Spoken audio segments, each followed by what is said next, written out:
Hey there, Chuck. I was just wondering if you knew where the materials that we were going to use for the meeting were? I see some of it in the documents here, but this isn't everything. Do you happen to have the rest of them? What the heck do you think you're doing messaging me at this time, huh? You think I climbed this high in the corporate ladder so that I could have some nobody bothering me after work hours? What materials are you even talking about?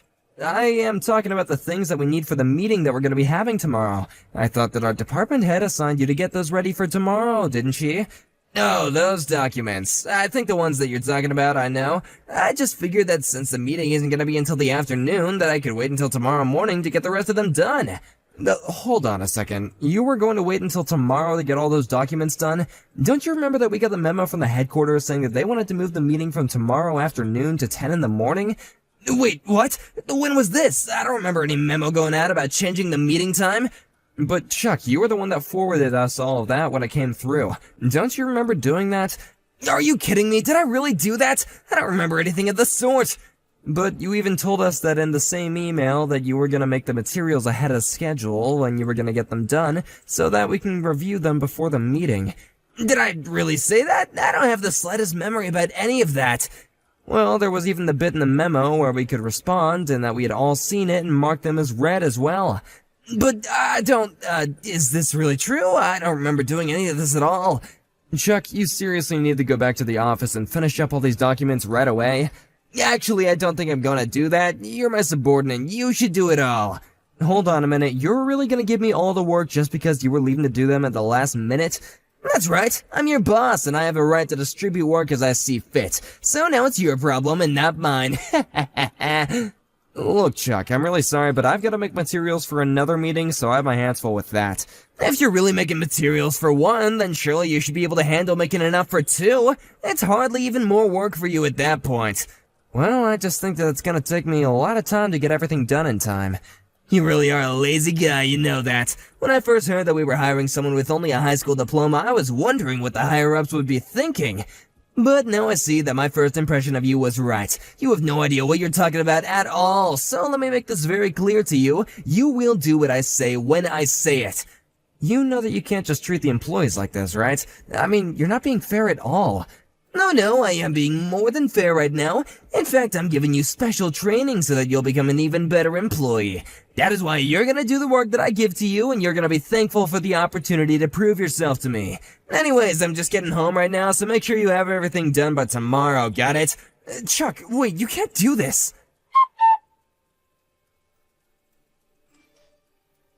Hey, George, are you there? I just heard the big news. Is it true that you really got married? I had no idea that you were even dating anyone.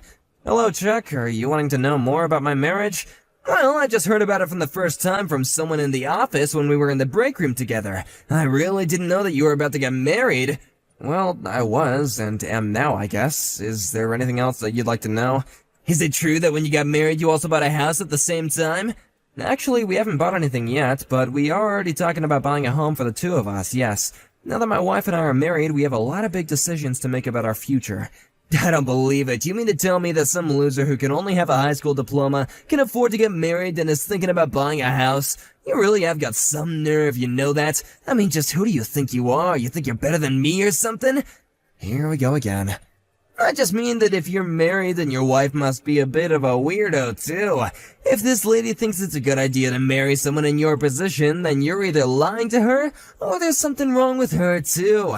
Maybe you're just with her because she's all messed up and does crazy stuff in the bedroom. Is that why you two are married? Chuck, I don't care at all what you have to say to me. You can insult me and put me down all you want, but I draw the line at you saying anything that vulgar about my wife. Do you understand me? Excuse me? Just who do you think you're talking to like that? You seriously have got some nerve. I just want to make something clear with you, Chuck. The reason that I wasn't able to go to college after I finished high school was because my dad died. My family didn't have the money to send me to college after that. I had to work to help take care of the rest of my family. So I really appreciate it if you would stop talking to me as if you know my life or what I've gone through before I got here, okay? Because not only is it rude, but it's also against the rules of how you can treat people in the office. As a department supervisor, you need to choose your words more carefully, and think about what the boss should and shouldn't be saying in the office. Just who in the world do you think you are? Telling me how I can and can't talk in the office, huh? Do you think you're the boss around here? Who died and made you the compliance officer for the whole office? Well, I don't think that anyone died, but you are right that I have been selected as this year's compliance officer.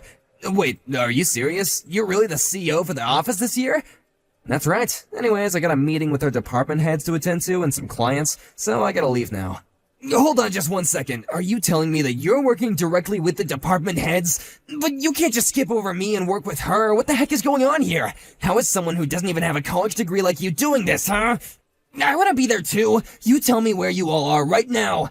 If you want to go look at the office schedule board, all this should already be written there in a very clear way to understand, manager. I'll be going straight home after this, however, so I really do have to get going right now. Hey, we're not through here! Don't you run away from me, I still have things I gotta ask you! Hey there, George. I just wanted to let you know that I think you did a really great job today. It seems to me like you've been making some real great improvements ever since you started working there. Thank you so much. It really means a lot to me that you're saying that. And I certainly didn't expect to be treated to Lucy's cooking after we finished work. Well, she was really hoping to get to do that with you, actually. I told her that we were going to be working together, and then you were going home after our meeting. But when I told her, she told me to invite you over for dinner instead. She was so excited that she told me that she was going to go out right away and buy something to cook for us to dinner. Well, thank you so much for your kindness. It really does mean so much to me. Well, I'm not the one that you should be saying thanks to, you know? You're right. Please tell Lucy how grateful I am for her thinking about me like that. Tell her the dinner was delicious. Of course. I'll be sure to do that. And I'm sorry to be asking you to work a little tomorrow, even though it's Saturday. You mean about seeing you off at the train station? I can do that, no problem. You wanted me to pick you up and take you over at about 8 in the morning, right? Yeah, that would be perfect. Thank you so much for that. Hey, George, do you really live in a place like this? I really can't believe it. I was really surprised when you told me the company made you the compliance officer. I thought it meant that you were in there with some of the bigwigs here. And you have a place like this, too. I have to say that I'm actually just a bit impressed by this. I mean, I never would have guessed you to have a place like this. But it doesn't change the fact that you still don't even have a degree from a university. You're still a no one. You really must think that just because you have this job that you can try and get a leg up on everyone, huh? Well, just know that I'll never let you forget who you really are.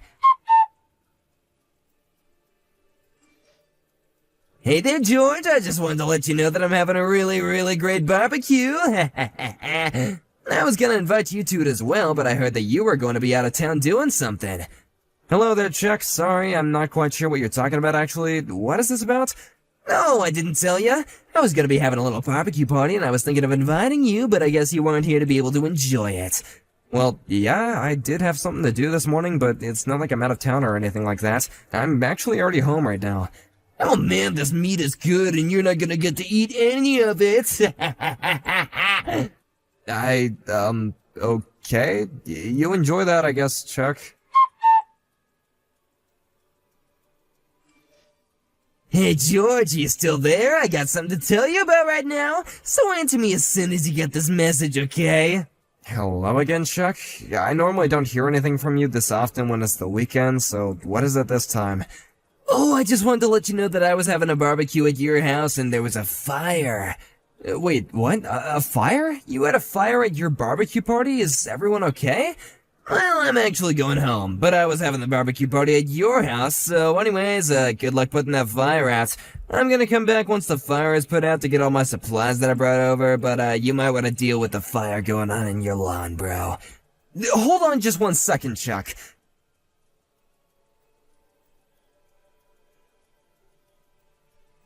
Wait, you're telling me that you don't actually live in a house, like you live in an apartment? Yeah, I have an apartment room on the 3rd floor of my building, actually, so I'm not really sure what you mean when you say that you were having a barbecue at my house, much less my lawn. Hold on a second, what do you mean? Are you serious about all this? I am. Did you even bother calling the fire department about any of this? No, I was gonna leave it all to you, actually. Well, you better call them right now, because wherever you are, that isn't my house.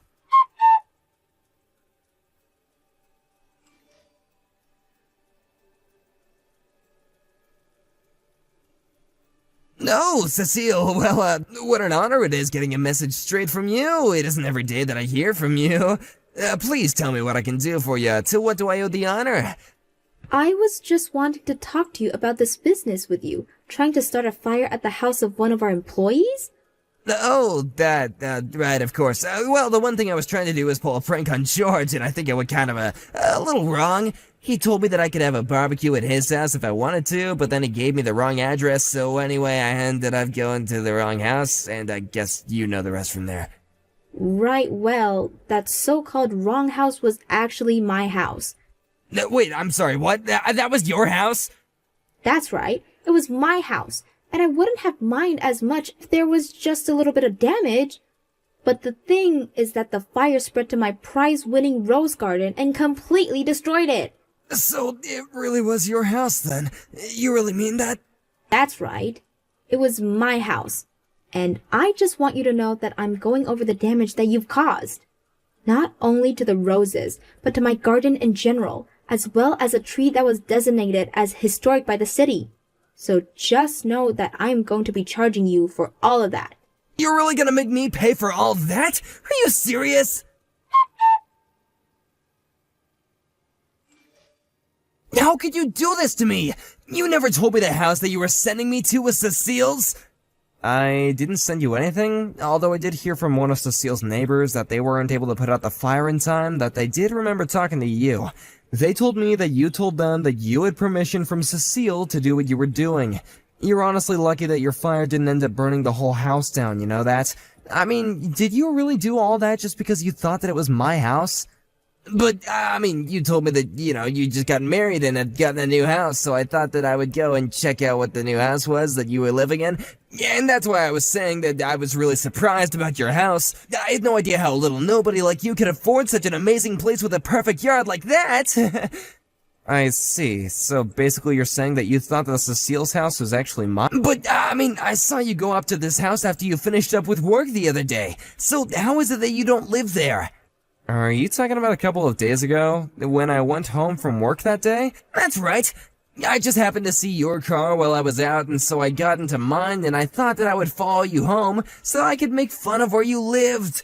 And then, when you arrived, there was some pretty lady that came outside to greet you, so I was sure that you must have been, where you were living with your wife. Well, I don't know what else to say, but that's not my house, and that is not where I live with my wife. But how can that be? What did I even see then? You do remember that I told you that I was talking with my wife about where we were gonna live, right? I told you that we were still talking about where our house was gonna be. Did you really say that to me? I don't remember that at all. Are you sure that's what you told me about where you and your wife would be living? That's right. I'm sure that I told you that my wife and I hadn't decided on where we were gonna live yet. I'm sure that if you scroll up throughout our other conversations that you will say that I told you just that much as well. But then, I don't understand. Why were you going to Cecile's house then? Well, that would be because after I finished work the other day, I was invited there by Cecile, if you must know. And the other person who came out to greet me was actually Cecile's daughter, my wife. You're kidding me! That's right, so basically you thought that my mother-in-law's house was my house because my wife is still living there while we settled on a good place to move to. But then, what does that mean for me? What's gonna happen now? That sounds like something that's gonna be settled between you and Cecile.